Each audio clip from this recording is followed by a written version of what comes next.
આ પોલીસની ગાડી જાય છે, એમાં વ્હાઇટ લાઇટ છે આગળ. એની આગળ એક ગાડી છે ને હેન્ડઓવર, એમાં નંબર પ્લેટ જ નથી. તમને દેખાય તો નહીં વચમાં, કેમ કે ગાડી વચમાં છે સાઈડની.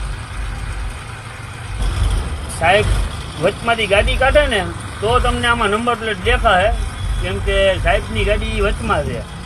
આગળ જે નંબર પ્લેટ વગરની ગાડી એને જરાય કોઈ કાંઈ બોલે એમ છે નહીં, કેમ કે ગાડી સામે એવી છે ને હેન્ડઓવર, એટલે છેડાવાળો વ્યક્તિ હોય, જો કદાચ નંબર પ્લેટ દેખાય દબા દબા દેખાણી નંબર પ્લેટ દો. સાહેબે આપણું મસ્તીનું કામ કરી દીધું, સાઈડમાં લીધી ને એટલે જો નંબર પ્લેટ વગરની ગાડી. કદાચ ઝૂમ કરું, જો હાથ ભાઈ સાહેબ જાય છે અને આ નંબર પ્લેટ વગરની